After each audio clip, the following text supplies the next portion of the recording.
सामाजिक कार्यकर्ते तथा राष्ट्रवादी काँग्रेस अजित पवार गट पदाधिकारी सुभाष कदम यांनी आपल्या जीवितास धोका असल्याचा दावा करत सोलापुरातील अवैध धंदे आणि कथित वसुली रॅकेट विरोधात गंभीर आरोप केले आहेत। तसेच आपल्याला खोट्या गुन्ह्यात अडकवण्याचे प्रयत्न सुरू असल्याचा आरोपही त्यांनी केलाय। कदम यांनी प्रसिद्धीस दिलेल्या निवेदनात शहरात विविध प्रकारचे अवैध धंदे सुरू असून त्यावर प्रभावी कारवाई होत नसल्याचा आरोप केलाय। अवैध व्यवसायांमुळे शहरातील खून, प्राणघातक हल्ले, चोरी, घरफोडी, साखळी चोरी, जबरी चोरी व दरोड्यांसारख्या गुन्ह्यांमध्ये वाढ होत असल्याचे त्यांनी म्हटले आहे। मुख्यमंत्री तथा गृहमंत्री देवेंद्र फडणवीस यांनी सोलापूर शहरातील परिस्थितीकडे गांभीर्याने लक्ष देऊन अवैध धंदे व त्यांना मिळणाऱ्या कथित संरक्षणाची चौकशी करावी अशी मागणी कदम यांनी केली आहे। तसेच आपल्या जीवितास असलेल्या धोक्याची दखल घेऊन आवश्यक संरक्षण देण्याची ही मागणी त्यांनी प्रशासनाकडे केली आहे। नमस्ते, मी सुहास कदम, राष्ट्रवादी युवक काँग्रेस सोलापूर शहर अध्यक्ष, आदरणीय अजितदादाचा कार्यकर्ता म्हणून सोलापूरमध्ये काम करत आहे।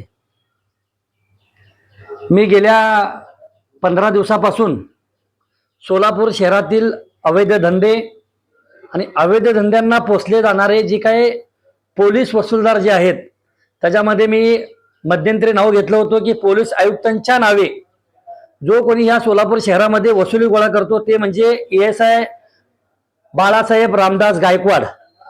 पोलीस उपायुक्तांच्या नावे 2 वसुली करणारे जे काही 2 पोलीस वसूलदार आहेत त्याच्यामध्ये सर्वप्रथम नाव आहे भागवत शिंदे, त्याच्यानंतर दुसरं नाव आहे राजू चव्हाण।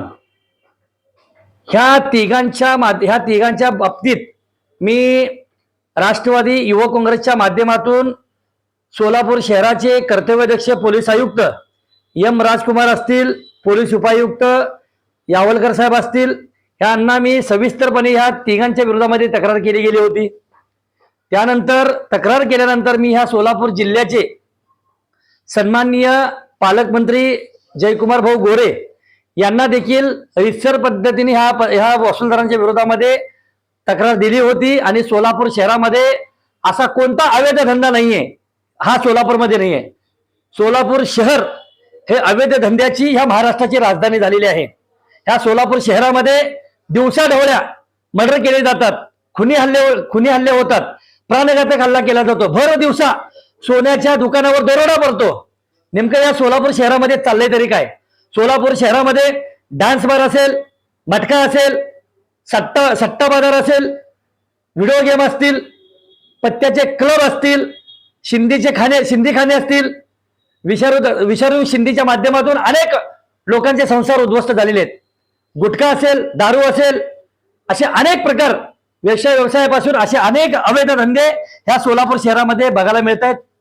आणि ह्या सगळ्या अवैध धंद्यामध्ये जर कुणाची जर भागीदारी असेल ते ना फक्त ह्या सोलापूर शहरामध्ये वर्दीतील जे काही वसूलदार आहेत ह्या लोकांची त्या ठिकाणी पार्टनरशिप असल्यामुळे त्यांना त्या ठिकाणी बळ मिळतं। त्यामुळं हे अवैध धंदे ह्या सोलापूर शहरामध्ये सोलापूरच्या साती पोलीस स्टेशनच्या हद्दीमध्ये सर्रासपणे सगळे जुगारधंदे चालू आहेत। आम्ही आवाज उठवणे गुन्हा आहे का? आज मी तुम्हाला सांगतो, माझ्या जीवाला धोका आहे। माझ्यावर कधीही प्राणघातक हल्ला होऊ शकतो। माझ्यावर या सोलापूर शहरामध्ये खोटे गुन्हे दाखल करू शकतात ते फक्त या सोलापूर शहरातील वसूलदार ASI रामदास गायकवाड, भागवत शिंदे आणि राजू चव्हाण हे लोक मला त्यांनी सोलापूर शहरामध्ये ज्या लोकांना, ज्या गावगुंड्यांना पुसले गेलेले आहेत, ज्या अवैध धंद्याच्या माध्यमातून करोडो रुपये, लाखो रुपये ज्या गुंडांना त्यांनी कमवून दिलेले आहेत, आज त्यांच्याकडून माझ्या जीवाला धोका आहे। माझे राज्याचे मुख्यमंत्री तसेच राज्याचे गृहमंत्री देवेंद्र फडणवीस साहेब, तुम्हाला हात जोडून विनंती करतोय, मी माझ्या घराचं कुठेतरी कल्याण व्हावं, मला कुठेतरी 4 पैसे मिळावं म्हणून मी हा आवाज उठवलेला नाहीये। हा सामान्य सोलापूरकरांचा आवाज आहे। ह्या सोलापूरकरांना लागलेली जी कलंक आहे, जी कीड आहे ती मिटवण्यासाठी मी आज ह्या ठिकाणी सोलापूर शहरातल्या रस्त्यावर उतरलेलो आहे।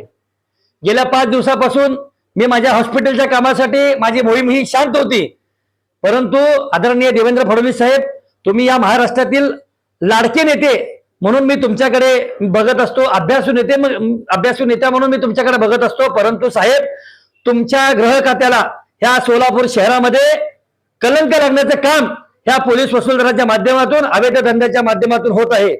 पावसाळी अधिवेशन आहे. आदरणीय साहेब, माझी तुम्हाला विनंती आहे, आपण महाराष्ट्राच्या कानाकोपऱ्यामध्ये कुठे जरी एखादी सुई जरी पडली तर त्या सुईचा आवाज या राज्याच्या मुख्यमंत्री देवेंद्र फडणवीस साहेबांकडे गेल्याशिवाय राहत नाही.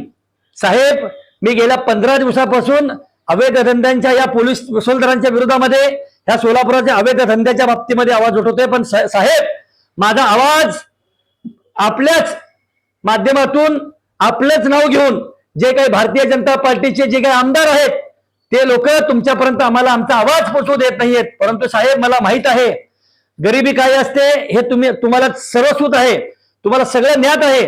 परंतु साहेब, या लोकांच्या माध्यमातून माझ्या सोलापूर शहराला, माझ्या सोलापूर जिल्ह्याला कंगाल बनवण्याचं काम हे अवैध धंद्याच्या माध्यमातून होत आहे. साहेब, माझी विनंती आहे तुम्हाला की येत्या 2-4 दिवसामध्ये आपण ह्या ठिकाणी दखल घ्याल अशी माझी अपेक्षा आहे.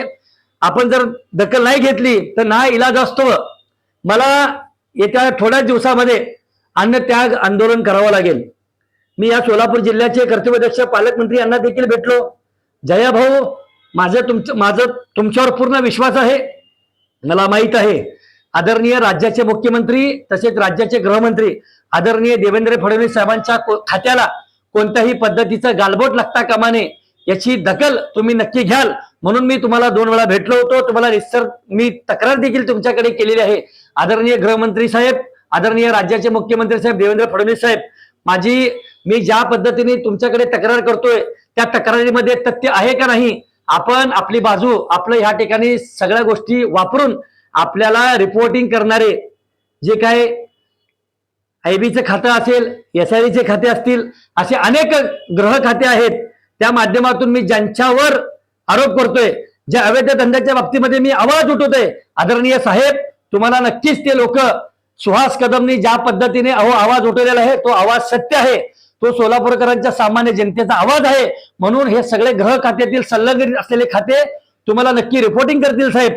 म्हणून माझी आपणास विनंती आहे की आपण येत्या काळामध्ये, येत्या थोड्याच 1-2-3 दिवसामध्ये आपण ह्या सोलापूर शहरातील प्रमुख वसूलदारांवर, त्यांच्यावर तुम्ही कारवाई कराल आणि या सोलापूर शहराला अवैध धंद्याच्या वेळाक्यातून तुम्ही मुक्त कराल अशी आशा व्यक्त मी तुमच्यापाशी करतो. आणि आदरणीय साहेब, मी देखील एक सामान्य कुटुंबातून येणारा कार्यकर्ता आहे. आदरणीय साहेब, या पोलीस वसूलदाराच्या माध्यमातून मला देखील विकत घेण्याचा प्रयत्न करण्यात आला. मला देखील ऑफर देण्याची मला देखील पैशाचे आमिष दाखवण्याचा प्रयत्न केला गेला. परंतु साहेब, मला देखील अनेक राजकीय नेत्यांचे मला देखील फोन आले. परंतु साहेब, ही लढाई माझ्या अस्मितेची लढाई आहे, ही माझ्या सोलापूरकरांची लढाई आहे. साहेब, एक वेळेस मी राजकारण सोडून कुठेतरी काम करेल, परंतु साहेब, मी माझा इमान कधीही विकणार नाही. म्हणून साहेब, माझी विनंती आहे की हे वसूलदार लोक माझ्यावर खोटा गुन्हा दाखल करण्यासाठी वरिष्ठ अधिकाऱ्यांना दबाव आणून वरिष्ठ अधिकाऱ्यांना विकत घेण्याचं काम आतापर्यंत करतायत. आदरणीय साहेब, आदरणीय देवेंद्र फडणवीस साहेब, ह्या सोलापूर शहराची वस्तुस्थिती जर बघितली तर तत्कालीन रवींद्र सेनगावकर साहेब ह्या ठिकाणी पोलीस आयुक्त होते, तत्कालीन पोलीस आयुक्त म्हणून अंकुश शिंदे साहेब होते. असे चांगले अधिकारी ह्या सोलापूर शहरामध्ये आलेले आहेत.